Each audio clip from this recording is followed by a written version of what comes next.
Oliver, you're sitting in a room. It's a blank gray room with a big mirror along one side, a metal table, and two metal chairs, one on each side of the table. The door is metal, locked, with a little slat on the door. It seems altogether out of place for a college. You've been escorted here by a few faceless goons and a man who introduced himself as Agent Brown. I assume as players we all know that I have seen the party. Mm-hmm. Yes. Still in the college. I'll sit at the table for as long as I feel is reasonable, and then I'll start trying to recite poetry from memory. What poem do you pick? What's one about from Edgar Allan Poe?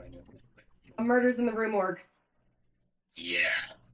The wounds on your body that you sustained, or rather the places where the spider things had touched you, are still glowing faintly green, especially in the dim light of this room.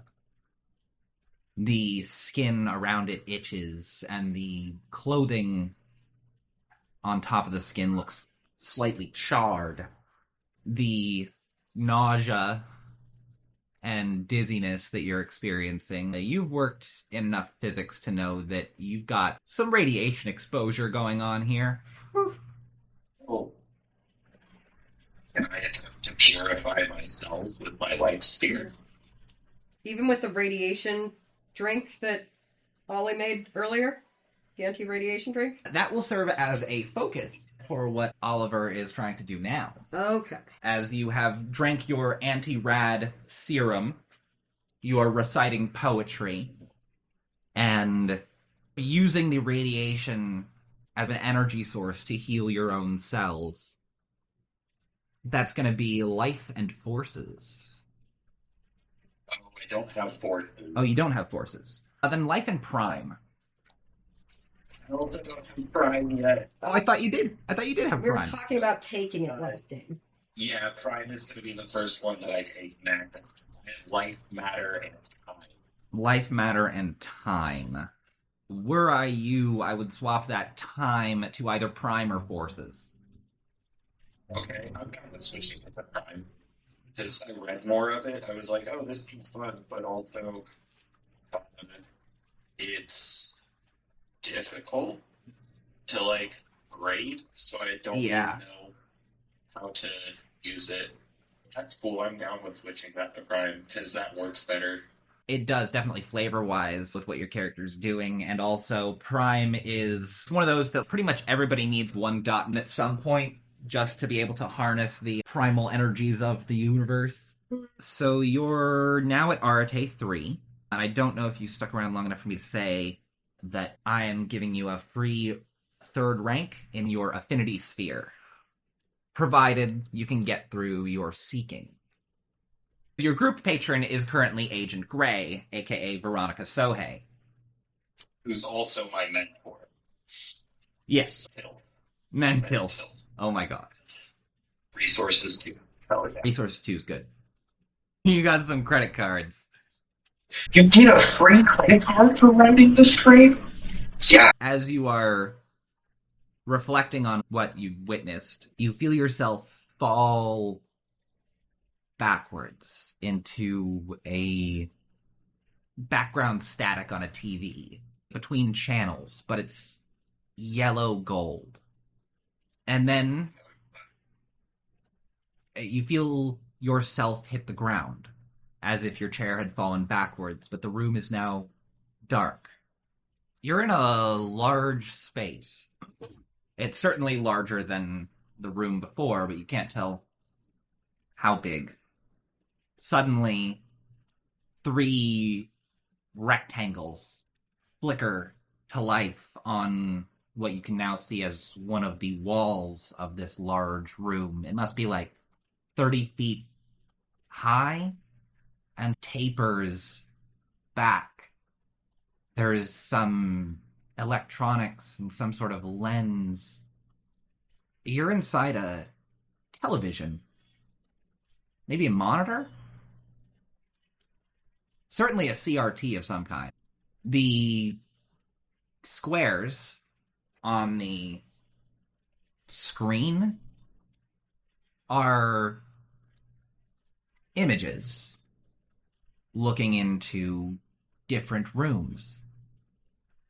3 different rooms.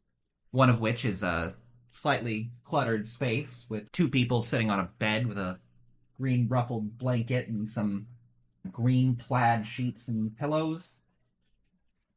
There's some anime and a character sheet and some pins pinned up on the back of the wall. What does the next room look like, Xandra? It's a slightly messy bedroom. A bed askew and colored purple. I have 2 monitors. Which perspective is it from? It is from the left one. Then it's looking through a glass ball. Sits at her desk. In a room that really needs the laundry done, it looks like. The walls are white and covered in posters of all sorts. Across the room, the word Xandra is above the door, painted, carved wooden box. The third screen is flickering and indistinct. You feel like you could probably try to make out what's there if you focused hard. Do you try? Yeah. Then what's in your room? What does your box see? In my box, you see a messy desk with a few full beers and 1 half drink. Now there's a little picture frame that has a man leading a donkey that's carrying 2 baskets, pictures of friends, and a postcard with a set of titties on it, strewn across the desk with dice and a stick of deodorant. Oliver, your nose begins to bleed. Ooh. Yeah, that one goes back to being sort of indistinct. Sort of like the Peanuts kind of voice. But more often than not, its Peanut voice sort of echoes in sync with your words. Oliver can hear that. Just all the time. No, just right now, through the screen. Oh, my God. Oh. Okay, so I both in character and character is listening to us, right? Your character, Betsy Caldwell, cannot hear what's going on right now. This is simply Oliver. Yeah, okay. As a human being playing this game, I know Oliver's listening. Yes. It's fucked. What's more fucked is he needs to go through some sort of seeking, and I've only barely got an idea of what that is. I think it's just his realization that he can ask us questions about his existence, and I might be willing to answer them. So I think that the solution to the puzzle would be finding the right question to ask each of us. And if each of us thinks it's the right question, then they pass, and we can answer it if we want. The actual fuck. Oliver, how you doing? How's it going, bud? You should really smoke a joint, bro. It's gonna suck going further. Yeah. A joint will appear in Oliver's hand. You are inside of a CRT monitor. In fact, all of the images that you're seeing on screen are backwards. You can really mostly only tell that because the Xandra written over the door is backwards.